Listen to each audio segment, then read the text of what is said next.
आइए आज एक और क्वेश्चन करेंगे। फुल फ्लैज क्वेश्चन ही ये है रिटायरमेंट ऑफ पार्टनर्स वाले चैप्टर में। टॉपिक रहेगा एडजस्टमेंट्स ऑफ कैपिटल को लेकर, कि इसमें एक नया पॉइंट रहेगा इस क्वेश्चन में। उसी पॉइंट को सोल्व करने के लिए वाला क्वेश्चन कर रहे हैं। बेसिकली दो पॉइंट्स हैं इसमें। लास्ट वीडियो में भी मैंने डिस्कशन किया था आपको, just like brought down by था या डेप्रिसिएटेड बाय था, इसमें टू है, टू भी है, इसमें टू को लेकर डिस्कस करेंगे हम लोग। और एक पॉइंट है एडजस्टमेंट ऑफ कैपिटल को लेकर। इसमें नई फर्म की कैपिटल फिक्स कर दी गई है 28,000 रुपीज, उसके बारे में भी डिस्कशन यहाँ पे हम लोग करेंगे। ठीक है, तो ये क्वेश्चन एक बार समझ लेते हैं, ओवरव्यू लेते हैं क्वेश्चन को जल्दी से। बैलेंस शीट गिवन है, A B and C three partners sharing 4:3:2। Actually में क्वेश्चन में तो ये दिया हुआ है कि sharing in their capital ratio, they are sharing in their capital ratio.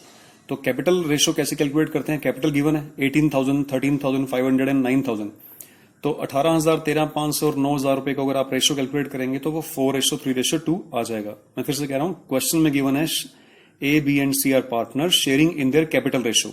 तो कैपिटल में से आपने रेशो कैलकुलेट करना है, मैंने कर रखा है ऑलरेडी, तो 4:3:2 आ जाएगा। ठीक है, ये पहला पॉइंट था इसका। फिर लिखा हुआ B retire from the firm on 1 April 2017। जिस डेट को बैलेंस शीट गिवन है तो उस दिन बी फर्म से रिटायर हो रहा है। तो क्वेश्चन आगे चलते हैं हम लोग इस क्वेश्चन में। पता ही आपको है कि सबसे पहले रिवोल्यूशन अकाउंट बनता है, जर्नल एंट्री होती है regarding the revolution and so on. फिर पार्टनर्स कैपिटल अकाउंट, फिर रिवाइज बैलेंस शीट बनेगी। तो हम लोग वन बाय वन एडजस्टमेंट्स पढ़ते जाते हैं उनसे। अगर रिवोल्यूशन की एंट्री तो रिवोल्यूशन कर लेते हैं, या फिर कोई और एडजस्टमेंट्स है जस्ट लाइक गुडविल के लिए, तो वो गुडविल की हम लोग एंट्री कर लेंगे। तो पहली एडजस्टमेंट्स है स्टॉक, ये मैंने एरो लगा रखा है डाउन के लिए। तो stock is depreciated by 6%।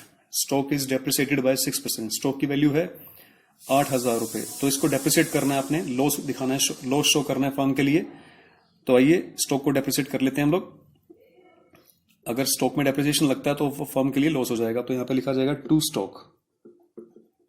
Amount है 8,000 रुपीज का स्टॉक है और इसे 6% से डेप्रिसिएट करना है। तो 6% कितना होगा इसका? 480 रुपए, 480 रुपीज से ये डेप्रिसिएट हो जाएगा। इसके बाद नेक्स्ट पढ़ते adjustment. Provision for doubtful debts be brought up to 5%। ध्यान से देखिएगा इस एडजस्टमेंट्स को। वो कह रहा है कि provision for doubtful debts be brought up to 5%। Provision for doubtful debts को 5% तक बढ़ाना है, अप टू 5% तक। ध्यान दीजिए कि डेटर्स कितने हैं। डेटर्स हैं 5,000 रुपीज। आप पहले क्या करेंगे? 5,000 रुपए का 5% कैलकुलेट करेंगे। अगर हम 5,000 रुपए का 5% कैलकुलेट करें तो बनता है 250 रुपीज। ठीक है, we have already provision for depreciation in the balance sheet that is 100 rupees.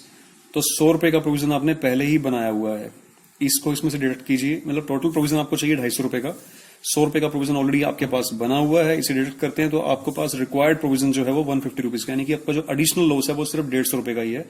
तो यहां लिखिए to provision for doubtful debts, जो आपका एडिशनल लॉस है वो है 150 रुपीज का। ठीक है, अब जब रिवाइज बैलेंस शीट बनेगी तो उसमें जो प्रोविजन लेस करेंगे आप, वो 100 लेस ना करके 250 लेस करना, जिसे हम लोगों ने मेंटेन कर लिया है। 100 पहले था, 150 अब हम लोगों ने चार्ज कर लिया। ठीक है, next land and building be, land and building be appreciated by 20%। ये एरो एप्रिसिएट का शो कर रहा है, ये डेप्रिसिएट का शो कर रहा था। लैंड एंड बिल्डिंग की प्राइसेस को 20% से आपने एप्रिसिएट करना है, मतलब इंक्रीज करना है। लैंड एंड बिल्डिंग दे रखा है 25,000 रुपए। 25,000 का 20% बनता है 5,000 रुपए। तो अब बढ़ाइए, by land and building amount आएगी यहां पे 5,000 रुपीज की। एप्रिसिएट कर दी उसकी वैल्यू, मतलब फर्म प्रॉफिट में है, एसेट्स इंक्रीज हुई।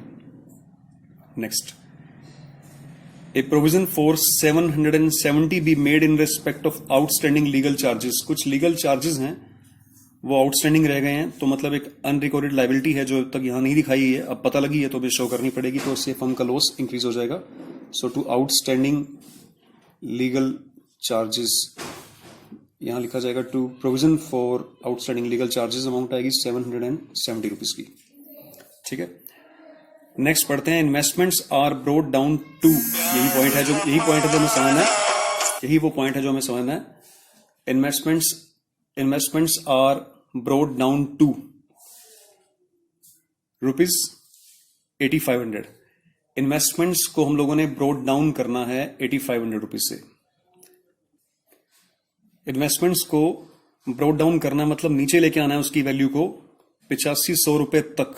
Broad down to, it is not by. 8500 रुपए से नहीं घटाना उसको, समझिए ध्यान से। इन्वेस्टमेंट्स की प्राइस दे रखी है आपको 11,500, ठीक है। बहुत ही सिंपल पॉइंट है बट समझना जरूरी है आपको। 11,500 रुपए इन्वेस्टमेंट है आपके पास। वो कह रहा है इसे घटाकर 8500 रुपए तक ले आइए, ब्रोड डाउन टू 8500। यानी कि जो आपका नुकसान है, नुकसान हो रहा है आपको 3,000 रुपए का। आप 3,000 रुपए के लॉस में आ गए, ठीक है। मैं फिर से रिपीट कर रहा हूं, अगर इसकी जगह होता investments are brought down by 8500, मतलब 8500 रुपए से इसकी कीमत घटा दो, तब प्रॉब्लम हो जाती है हमें। अगर वो कह रहा है कि 8500 रुपए से कीमत इसकी घटा दो, तब प्रॉब्लम हो जाती है हमें। तो हमें 8500 रुपए का नुकसान दिखाना पड़ता। फिलहाल इस केस में ऐसा नहीं है, ठीक है। फिलहाल नहीं है इस केस में ऐसा। तो चलिए आगे, इसमें हम लोग लॉस दिखा देते हैं। अब 3000 रुपीज का लॉस है इन्वेस्टमेंट फ्लक्चुएशन रिजर्व में, सॉरी इन्वेस्टमेंट्स को लेकर। अब एक चीज थोड़ा सा ध्यान दीजिए आप एक चीज के ऊपर, वो ये बात है कि आपको इन्वेस्टमेंट फ्लक्चुएशन रिजर्व गिवन है क्वेश्चन में 7500। आपके पास 7500 का इन्वेस्टमेंट फ्लक्चुएशन रिजर्व है और इसका यूज यही होता है अगर इन्वेस्टमेंट्स की कीमतों में गिरावट आ जाए तो उसको पूरा करने के लिए। नुकसान कितना हो रहा है फॉर्म में इन्वेस्टमेंट्स की कमी के कारण 3,000 रुपए का। तो 7500 का आपके पास रिजर्व पड़ा हुआ है, ये देखिए 3000 रुपीज का लॉस हो गया। तो बाकी फ्री रिजर्व कितना हुआ आपका? फ्री रिजर्व हुआ आपका 4500 रुपए का। उस 4500 रुपए के रिजर्व को आप पार्टनर्स में डिस्ट्रीब्यूट कर सकते हैं इनके ओल्ड रेशियो में, 4:3:2 में। यानी कि 4500 रुपए आप डिस्ट्रीब्यूट